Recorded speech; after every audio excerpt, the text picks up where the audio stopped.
Hello, everyone. This hour on Verbling, the next in my Great Short Stories series, we're going to be doing part 2 of our short story by Saki, Sredni Vashtar. What can I tell you about this short story? Well, we've already read, it's short, but we've only read half of it because the vocabulary is quite difficult.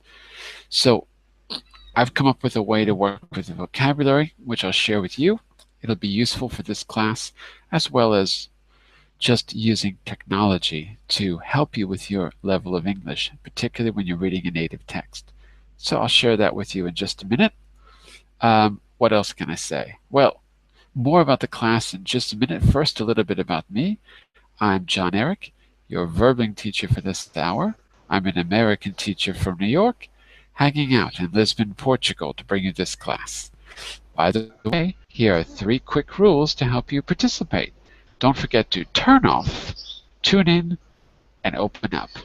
That means turn off your microphone when you're not speaking so we can keep the classroom nice and quiet.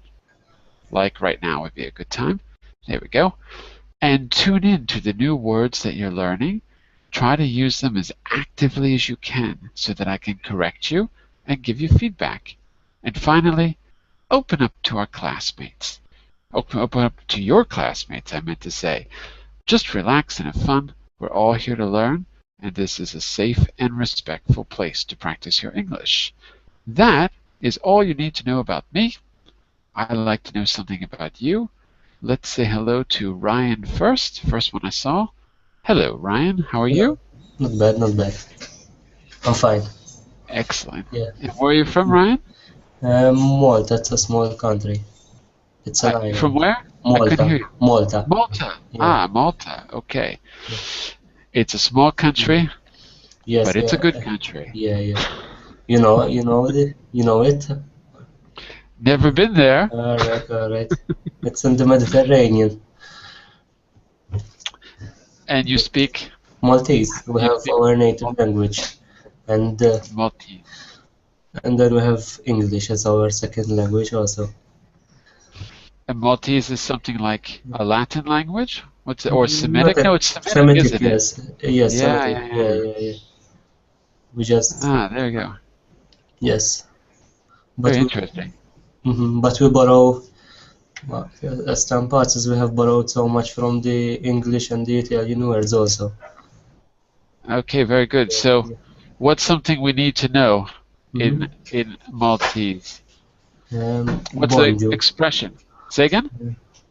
Lodwa Taiba. Lodwa Taiba means good morning. One more time. Lodwa Taiba. Lodwa time? Taiba. Taiba. Yes, it means good morning. Lodwa Taiba. Yes. Okay. Now I know Maltese. Yeah. Very good, very good. Well, let's say welcome back to, let me see. We've got our regular super students. We've got Daniel and Yuki and Adi and Cornell. Okay, and let's see, Antonio. Are you the same Antonio or are you new? Antonio, I think you're new. Hello, Antonio. How are you? Hello. How are you? Well, are you? Is this your first time? Not really. I was in your class in September, at the end of September. Okay. So, here's what I suggest for today. This short story is really short, but the vocabulary is difficult because it's an old short story. It's a classic. But I have an idea. I have read this story long time ago. Oh yeah? Yeah. Maybe it's a very short version story for English learners. Do you know some abbreviated version of Oxford series? I don't think this is abbreviated though, because he was a short story writer. Why? Do you think there's a longer version? No, I mean you know there are special books for English learners. Yeah, right. Abbreviated version published by Oxford or other English Yes, it is a special material for English learners. Right. Yeah, they're called readers. They're usually simplified. They try to take the language and they use high frequency vocabulary, and they cut out vocabulary that people might not know. I have read this story in such a edition. Oh, I see. Simplified way. Yeah. Okay. I wish I had a copy of that because it would be easier for us. The language here is difficult. But look, I want to show all of you a quick trick. I was experimenting yesterday. So hang on a second. I'm going to show you. I can figure out where it is. 1 second. Where is it? Uh-oh, wait, I don't know where it is. Okay, here it is. Okay, take a look on the screen right now. You'll notice in the second half of the story, I have a lot of words that have a blue highlight. That's because I discovered a simple trick, and I'm going to show it to you right now. And you can probably do this as well. I gave you all permission to comment. So you can't change the text, but you can comment on the text. So I don't know if you can do this, but let me show you. Click on a word. Let's say you don't know the word outbreak. Double click. Right click. Research. So all I did was double click, right click, and click on research. Your research window opens, as you can see. And what I've done mostly is search in a specific dictionary because I don't like the dictionary they provide. So if you notice, I use, let's see, vocabulary.com, for example. One second there. Vocabulary.com. Okay, so in that little Google search window inside research, I get a definition for outbreak. I click insert link. Boom. Outbreak, when you click on it, now I can close research. When I click on it, I've got a link which will open in a new tab and will immediately tell me what I need to know or give me examples. So I thought this would be useful for all of you as well. And I've opened the permissions, so I don't know if you can make links, but you can make comments. I'll show you that in just a second. So anyway, for the links I made, it'll open. You can quickly get a definition and then go right back to the story. As well, let's say you don't know what a flow of excellence is. Double click, click on comments, and you could make a point or make a note or ask a question. So I've opened the document to this because I think that I might miss some of what you're asking because too many people speak at the same time or whatever happens. So for example, I don't know, rebuke with flow of excellence. What does flow mean here? Okay, comment. So my question will appear, and if I want to reply to it, the answer is there, or I can just see it in class and we can talk about it. So this is a little trick which I think all of you have permission to do. At least you can make the comments, even if you can't add the links. But if there's a word in particular which is difficult, I can put the link into the story, and maybe that's a faster way. So I just wanted to point that out, and maybe we can try to use that in the class. If there's particular questions you have, so what you might want to do is highlight the area where you have the question, right-click, comment, write the question, hit return or hit comment, and we'll try to deal with all the questions about the comprehension of the story. Okay, just a little trick to think about. This is so short that I actually think, I don't know, I actually think we ought to read it from the beginning and in the first half, because it's only like a page, maybe a page and a half. I'm not really going to, really interrupt you at all. But I think if it's so short that rather than summarize, we ought to just read it. And what I can do maybe is just help you if there's a quick question, but we're not going to really interrupt it. In part 2, we can read it and start to analyze the story. As we go along, if there's an important question, try what I said. If there's an important question, click the word or the sentence, right-click, comment, and that way I'll get to everything from everybody because we can't all speak at once. That's my plan. So if that sounds okay, let's give it a try. One thing I will say before we begin is the time period is not contemporary. So what do I want to say here? This is kind of a late 19th century, early 20th century story. You've got to keep that in mind as we read. Okay, so 100 years ago or more. What else do I want to say? Okay, last thing is, for those of you who are new, what is a ferret? If you don't know what a ferret is, you're going to have trouble with this story. So Ryan and Antonio, you're new. Do you know what a ferret is? I'll show you the picture too. It's like a mouse. I don't. It's like a mouse. Here's a picture. But wild. All right. Yeah. Like a mouse, but wild? Ah, Is that what you not said? exactly. I think. Yes. I think it a mouse. I think it hunt a mouse, hunt rat. Well, but you know what it is. I'm asking the people who just arrived. I can see a mouse. And you know what it is too. You were here before. In America, we have them as pets. Not a lot. Some people have them as pets. But they've got really sharp teeth. I don't know if that's a good idea.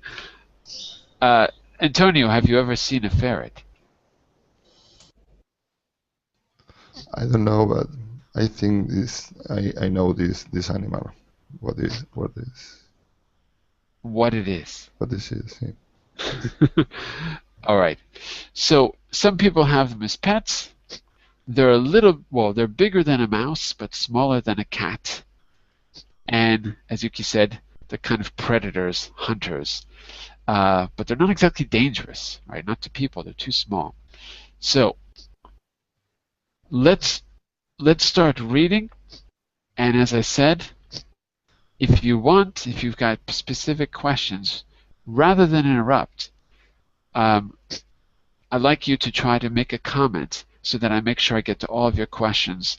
And we'll look at the end of part 1, and then we'll continue to part 2, but we'll start to analyze the story. All right? So let's do part 1 kind of quickly, and I'll just help you with vocabulary as we go along. So, what do you think, Ryan? Do you want to start us off since you're new here? You weren't here before? All right. No problem. So, part 1. Sorry. Sredni Vashtar by Saki. By the way, Part no one. one knows how to pronounce that for real. I think it's Sredni Vashtar, I think. And the kid's name is Conradin. Conradin, alright. So, part 1. Conradin was 10 years old, and the doctor had pronounced his professional opinion that the boy would not live another 5 years. The doctor was silky and defeat, and counted for little, but his opinion was endorsed by Mrs. Derop, who counted for nearly everything.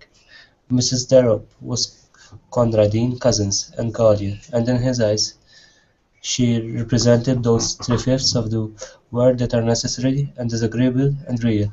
The other 2/5, in perpetual antagonism to the foregoing, were summed up in himself and his imagination. One of these days, Conradin supposed he would succumb to the mastering pressure of wearisome necessary things, such as illnesses and coding restrictions, and run out dullness. Without his imagination, which was rampant, under despair of loneliness, he would have succumbed long ago. Mrs. Denham would... And succumb here means to die. Probably. It's not entirely clear. Alright. Whoops.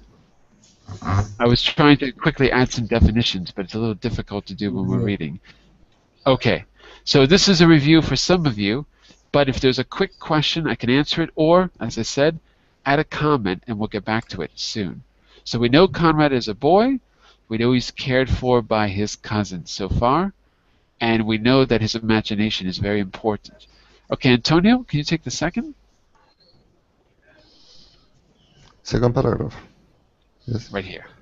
Mrs. de Rob, good never, in her honestest moments, have confessed to herself that she disliked conrading, though she might have been dimly aware that thwarting him for his good was a duty which she didn't find particularly irksome. Conradin hated her with a desperate sincerity which he was perfectly able to mask. Such few pleasures as he could contrive for himself gained an added relish from the likelihood that they would be displeasing to his guardian, and from the realm of his imagination she was locked out, an unclean thing which should find no entrance. Okay, just pronunciation. Relish, Relish, and there was something else. Guardian. guardian. Yeah. So, in other words, how does she feel about him and how does he feel about her? Are they best friends? In your opinion, from what you read, are they best friends? Mm, no, I think no. You're right, they're not. And where it says her honestest moments, well, if she's going to be honest with herself, she probably really hates him for some reason. And he locks her out of his imagination. So his imagination is like a barrier to keep her out because he doesn't like her. She represents something that he doesn't like. We'll go back to what she actually represents a little later. All right, let's keep going. Can you take the third, Yuki? Sorry. Okay. In a dull, cheerless garden, overlooked by so many windows that were ready to open with a message not to do this or that, or a reminder that medicines were due, he found little attention.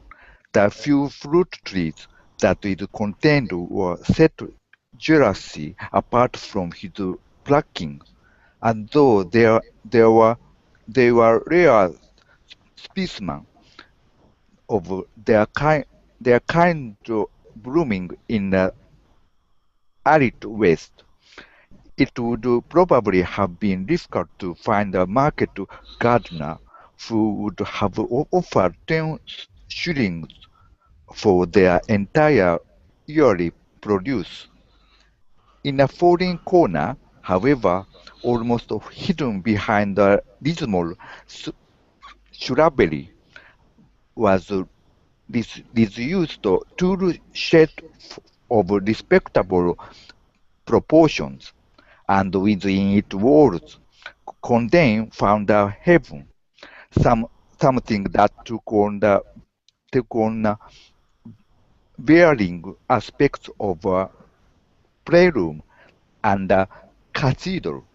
He had peopled it with a legion of familiar phantoms, evoked partly from fragments of history and partly from his own brain, but it also boosted two inmates of flesh and blood.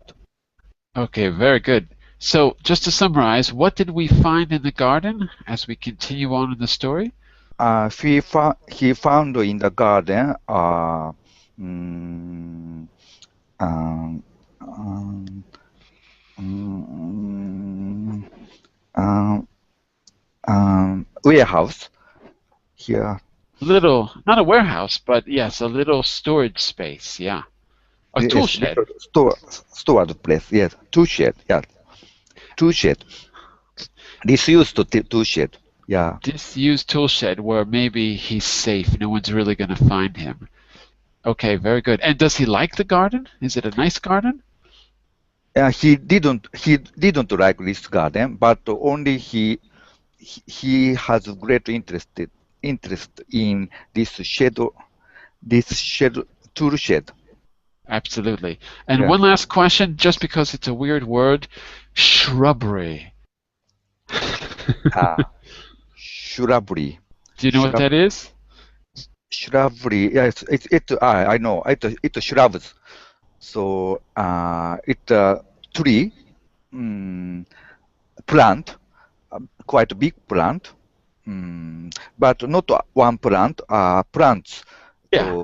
So shrubs together planted in the garden. Such a, in Japanese garden, there is shrubs around the garden, and in There the you go. center there is a pond. There you go. Well, I tried to give you a link to it as well. So if you click on that, it'll open up to a Wikipedia page with pictures too. Just because most people won't know shrubbery, but they'll know trees and bushes. And you can see it's opening right now, very slowly. Too slow. Okay, whoops. Anyway, I closed it accidentally. Sorry. All right, very good. So we know he's a lonely boy. He's cared for by his cousin. He lives with a garden in the back, but that's not the important thing. It's this tool shed that's like a cathedral, and he peopled it. That means he, in his imagination, fills it with characters. So let's see. Adi, can you take the next one? Okay, in the corner. Yeah. In one corner lived a range. Let me Ragged. Okay, let me bigger my screen first. Cannot. You can open it in your own computer, Yeah. maybe it's easier. Okay. I can try to In make it one a little bit corner, bigger, I but have opened. okay. In one corner lived a Ragged. ragged plumagate, a ragged plumagate houden hat, on which the boy levies an affection that had scarcely another outlet. Wait. This one is scarcely. Scarce, Lee.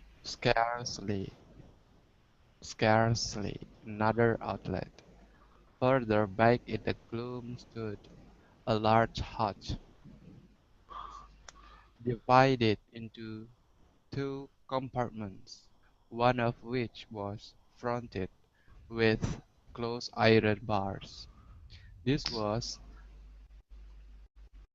the abode of a large polecat ferret, Polecat which ferret. Polecat ferret. polecat ferret, Good. which a friendly butcher boy had once smuggled cage and all into its presence quarters in exchange for a long-skirted hoard of small silver. Wait a second. Scarted? Look again. Long. Look again. Secreted. Yes, long secreted hoard of small silver. Coradin was dreadfully afraid of the lich, sharp-fanged beast, but it was his most treasured possession. Its very presence in the tool set was a sacrifice out of heaven knows what material.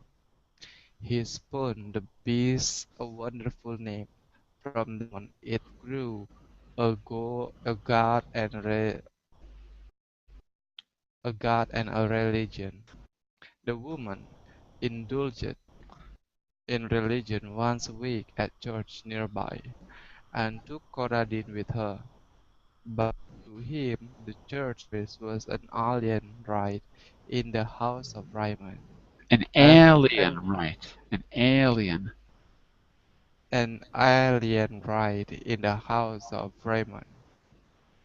Every Thursday, in the dim and musty silence of the tool shed, he worshipped with mystic and elaborate ceremonial before the wooden hutch where they dwelt Sredni Vashtar, the great Farid. Okay, It's a who who is the woman? The woman goes to the woman. What does it say? The woman indulged in religion once a week. Who is the woman here?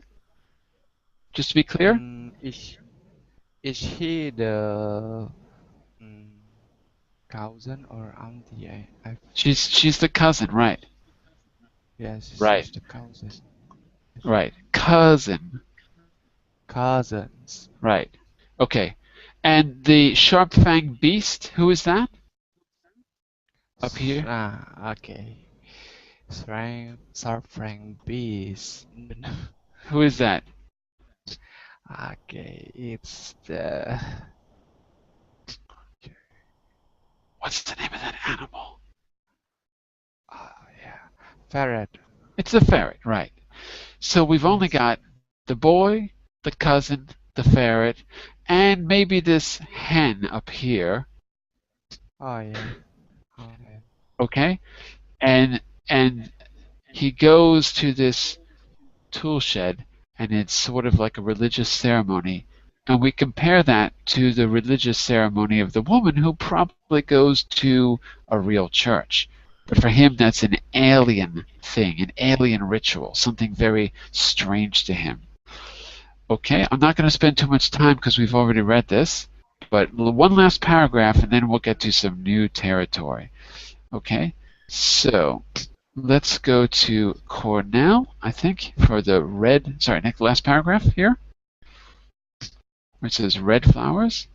Red flowers in their season and scarlet berries in the winter time were offered at his shrine, for he was a god who laid some special stress on the fierce impatient side of things, so opposed to the woman's religion, which, as far as Conradin could observe, went to great lengths in the contrary direction, and on great festivals powdered Wait, nut wait.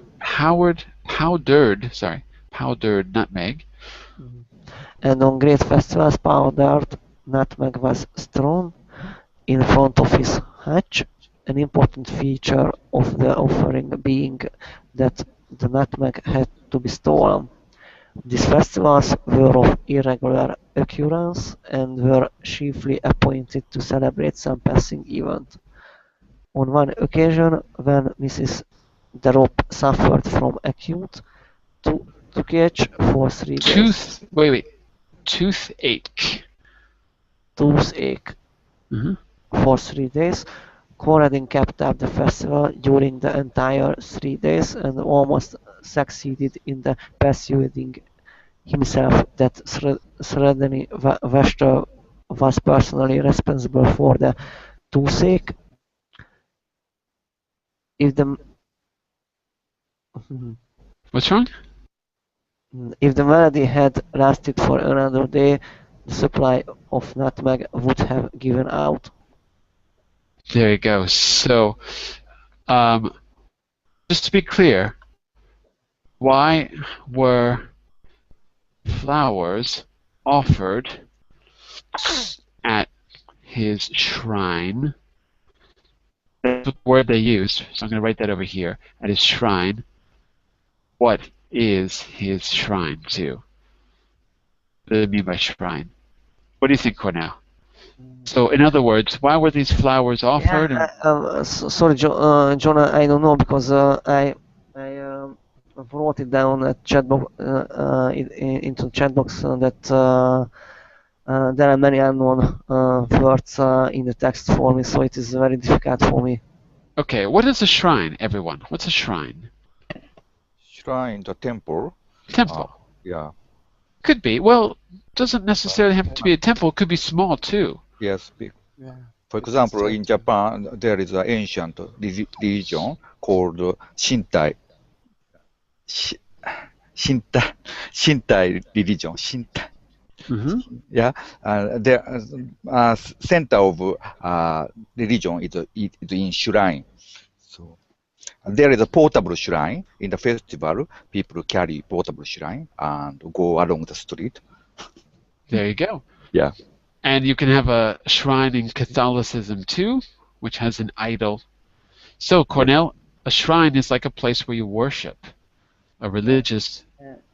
Yeah, I have already checked it in the dictionary. By the way, don't use the chat box because I can't really see it. But what you could do is double click, like I did, right click, add a comment, and you can put your questions directly into the text. Because otherwise I might miss it, because that's what I'm worried about. I keep missing your questions. So why were the flowers and the nutmeg strewn? That means to be thrown. Why were they thrown at the shrine? What do you think, Cornell? You first. Why was he throwing flowers at the shrine? What's your guess, Cornell? I guess it would be a remembering.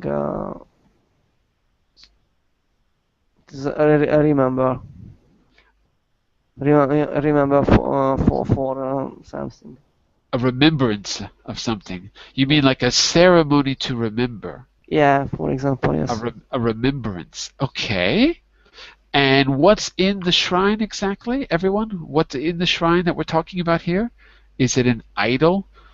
Is it a statue of the Virgin Mary? No. What's in the shrine? You mean here? Here. In his imagination. Of course, there is a ferret. There's a ferret.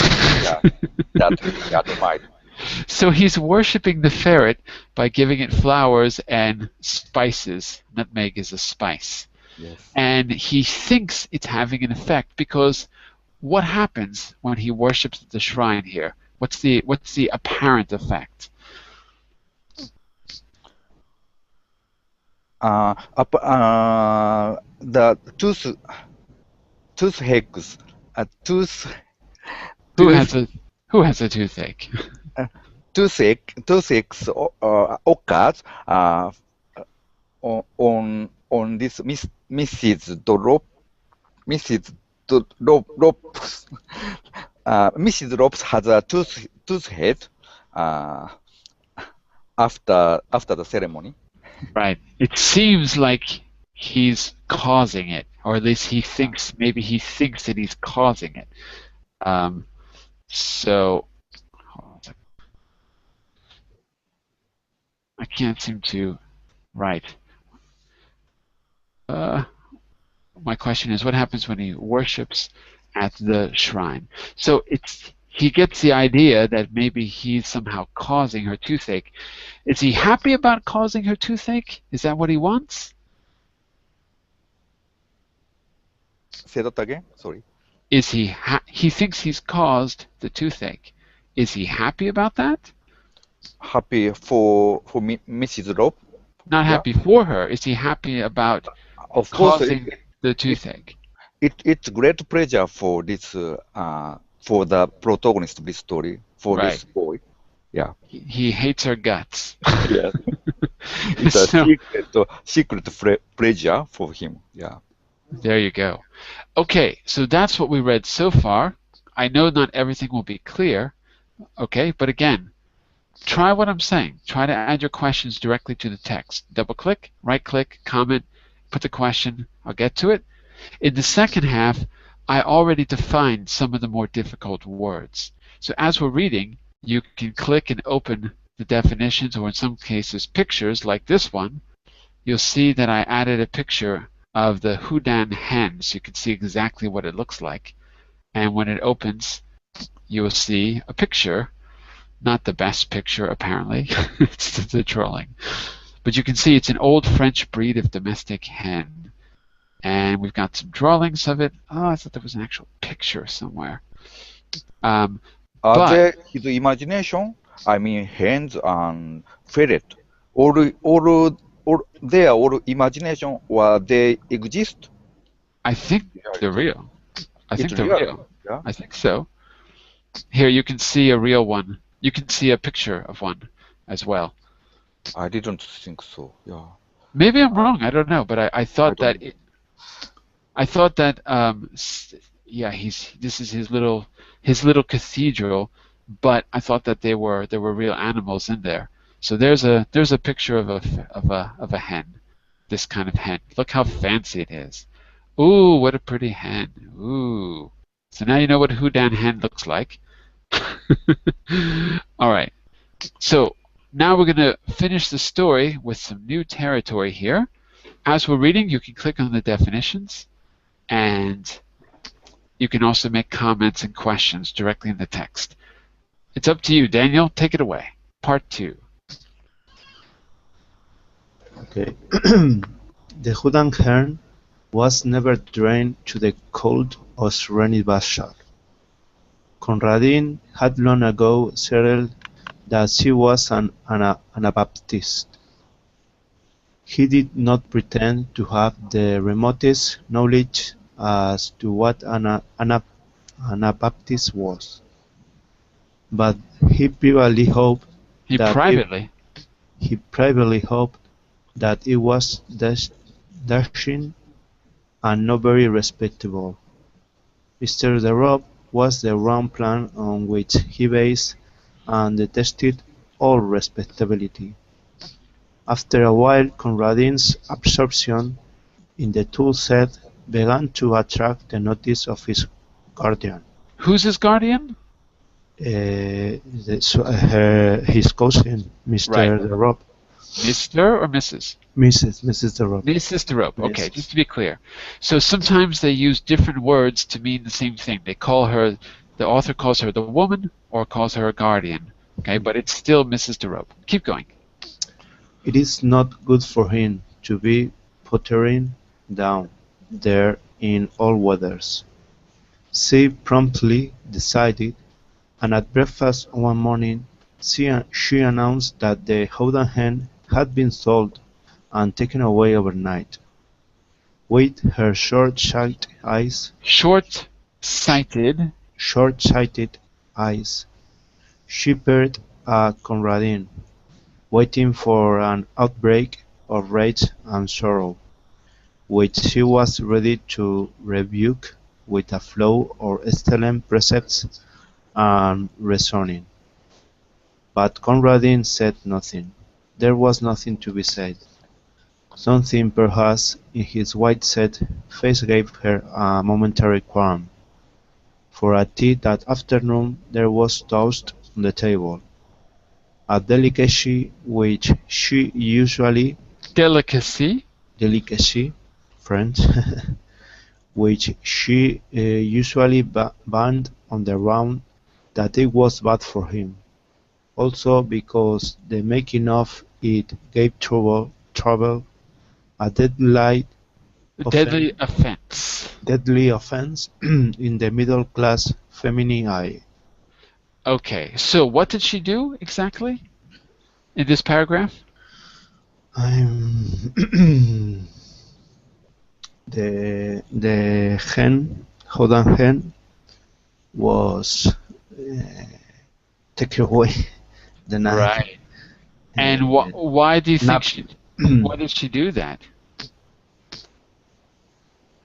Mm, Remember, Harry okay. Potter. Who is she in Harry Potter? Who She's is- Dolores. Dolores. Yes. Right. So if she's Dolores in Harry Potter, why did she take away the pen? The hen? Did she do it for any real reason? Was there a real reason? No. Nah, I not at think all. it's the next food. I don't know if they're going to eat it, but how does she feel? How does she feel about Conradin secretly? uh, mm, she unlike him. She what? She unlike him. Unlike or doesn't like? She doesn't like him. She doesn't like him. How does he feel about the hen? Remember, he lavishes affection on the hen. How does he feel about the hen? Maybe it's a way for damage his cousin. Exactly. She's trying to hurt him. Mhm. He lavishes affection. That means he excessively loves this hen. It's this because it's very beautiful, very ornate. And so it's like his favorite thing. He lavishes affection on the hen. So she takes it away from him and she makes up some rule. Oh, it's some rule. He can't be pottering down there in all weathers. And pottering means to sort of walk around with no purpose, doing nothing, tinkering. So here you can see potter is a craftsman who shapes pottery, who makes bowls and cups. But to potter is to tinker with things, to build things or to fix things when they don't really need fixing. So it's the idea of doing something that's really not necessary. So she says, oh, what he's doing in the shed is not necessary. So we will take away the hen so he doesn't go to the shed anymore. But really, she's just trying to hurt him. Okay, and she expects him to be angry. Is he angry? Why does he say nothing? No, she said he said nothing Yeah, why do you think he said nothing? because maybe he's more interested in the further, no? Maybe he's more interested in the ferret? Maybe. And maybe he knows a little something about magic.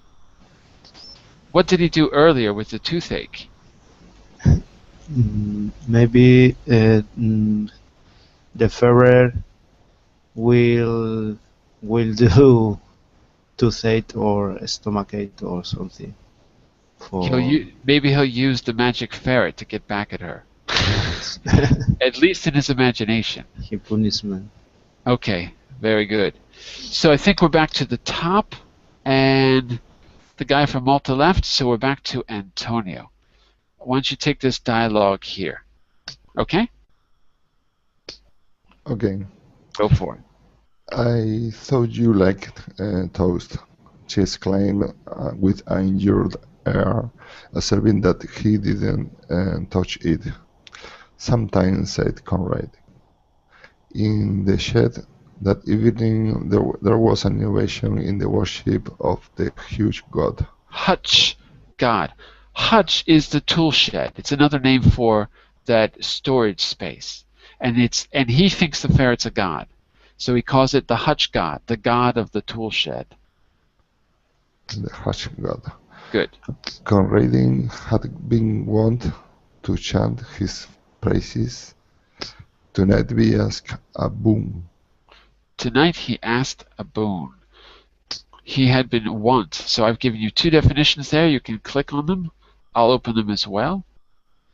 And look at those definitions and tell me, Antonio, if you can say that sentence in your own words. So, Want.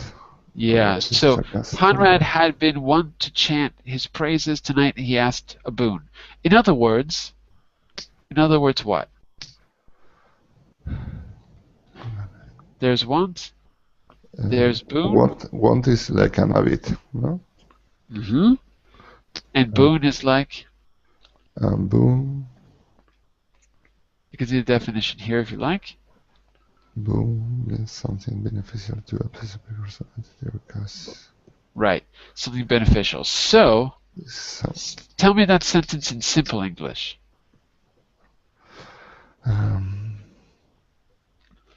had been wont to chant his praises. And chant, chant is like what they do in a church. Like a monk will chant, uh, or like a witch or a wizard will chant an incantation, a spell, something like a part of a ritual. In nome de Padre de Spirito Santo. Right? Yeah. So try it, Antonio. Say that sentence to me in plain English. What does it really mean? Conrad, what? You Well, try and I'll correct you if it's their wrong. price, his prices has been uh, Mhm.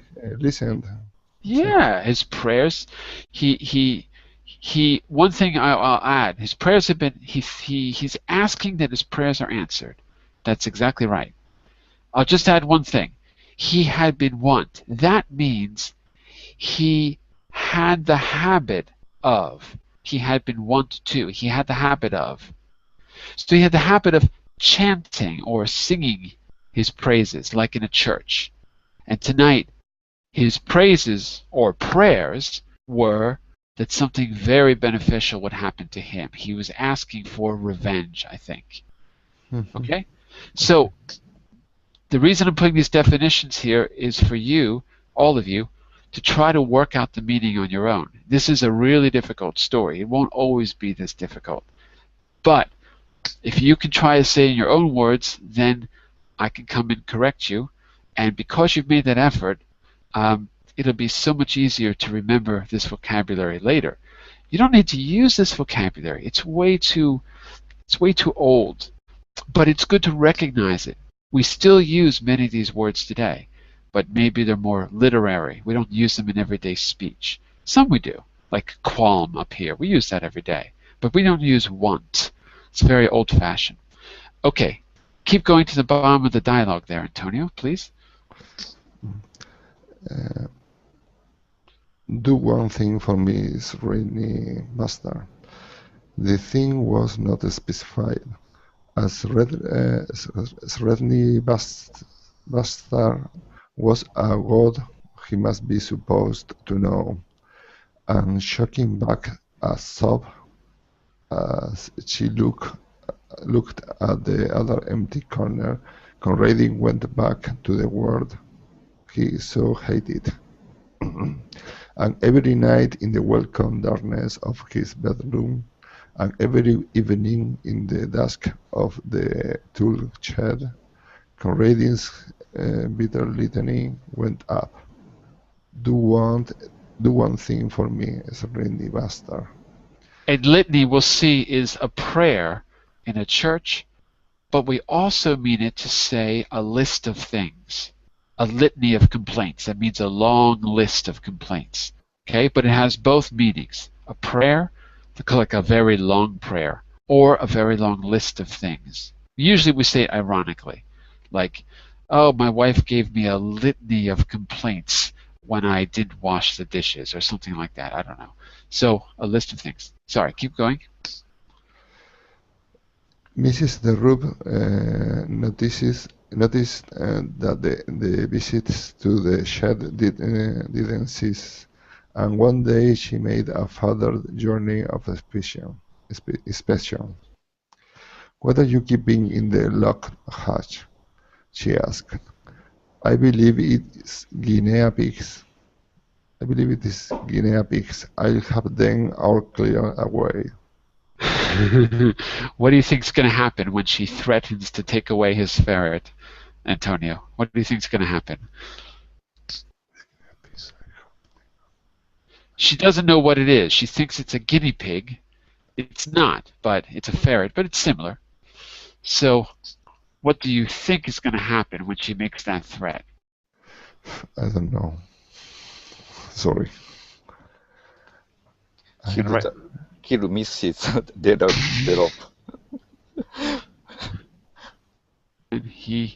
When she threatens him. All right, there we go. There's a question. So you think that he's going to kill her? Oh my God. But he's just a little boy. Why would he do that? Every boy has a very native. very Wild Desire. Maybe. For Let's find out. Yeah. Let's find out, Yuki. Continue. Okay. Just a minute. Condé shut his lips tight, but the woman ransacked his bedroom till she found the carefully hidden key, and forthwith marched down to the shed to complete her discovery. It was a cold afternoon, and Cordain had been bidden to keep to the house. From the far east window of the dining room, the door of the shed could just be seen beyond the corner of the shrubbery, and there Condé stationed himself. He saw the woman enter, and then be imagined her opening Oh, that the should door. be then he imagined her. Sorry, it's a mistake. And then he imagined her opening the door of the sacred hutch and peering down with her short-sighted eyes into the thick straw bed which his goat lay hidden. Perhaps she would prod at the straw in her clumsy impatience, and Condé fervently breathed his prayer for the last time, but he knew as he prayed that he did not believe. He knew that the woman would come out presently with that past smile. He lost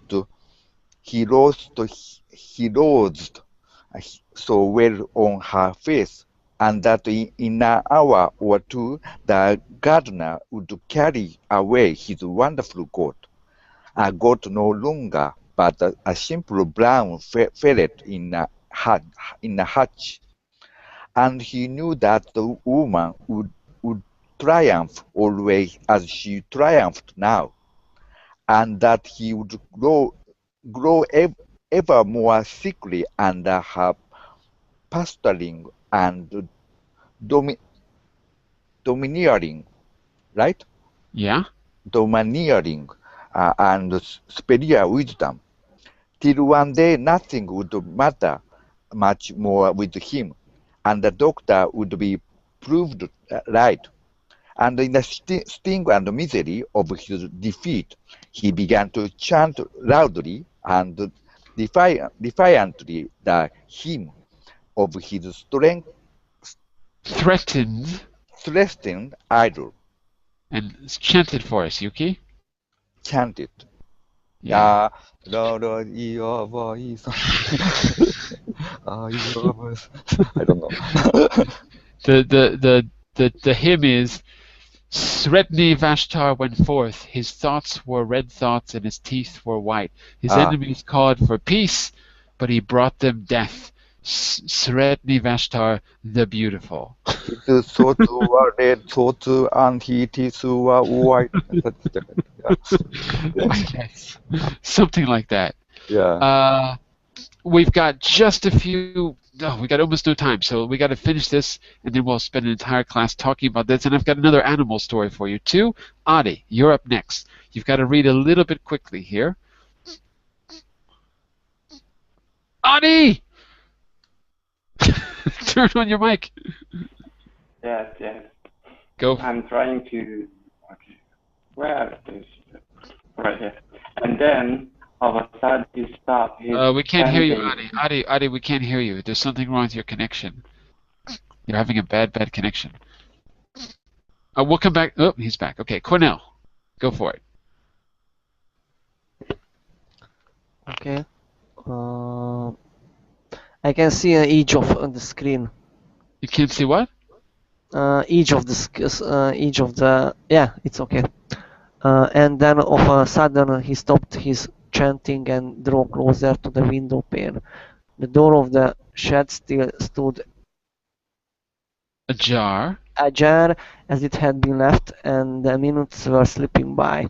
They were long minutes, but they slipped by nevertheless. He watched the starlings running and flying in the little parties across the lawn. He counted them over and over again, with one eye always on the swinging door. A surfaced maid came in to lay the table for tea, and still Conradin stood and waited and watched. Hope had crept by inches into his heart, and Heart. now heart, Heart. R. heart, There you heart, go. Good. Good. heart, and now a look of triumph began to blaze in his eyes that had only known this wistful patience of defeat. Under his breath, in a furtive exultation, he began once again the pain of victory and devastation, and presently his eyes were rewarded. Out through that doorway came a long, low, yellow and brown beast, with eyes blink at the waning daylight and dark wet stains around the fur of jaws and throat. Conradin dropped on his knees. The great polycat fart made its way down to a small brook at the foot of the garden, drank for a moment, then crossed the little plank bridge and was lost to sight in the bushes. Such was the passing of Sredni Vashtar. Okay. We've only got 1 minute, so I'm just going to read the ending, and I'm going to give you some things to think about for the next class. Tea is ready, said the sour-faced maid. Where is the mistress? She went down to the shed some time ago, said Conradin, and while the maid went to summon her mistress to tea, Conradin fished a toasting fork out of the sideboard drawer and proceeded to toast himself a piece of bread. And during the toasting of it and the buttering of it with much butter and the slow enjoyment of eating it, Conradin listened to those noises and silences which fell in quick spasms beyond the dining-room door, the loud foolish screaming of the maid, the answering of the chorus of wondering ejaculations from the kitchen region, the scuttering footsteps and hurried embassies for outside help, and then, after a lull, the scared sobbings and shuffling tread of those who bore a heavy burden to the house. Whoever will break it to the poor child? I couldn't do it for the life of me, exclaimed a shrill voice. And while they debated the matter amongst themselves, Conradin made himself another piece of toast. I'm going to start the business class. I'm going to give you a few questions later today to help you think about this, and I'll add a few more definitions. We're going to finish this on Thursday. Bye for now, everyone. See you soon.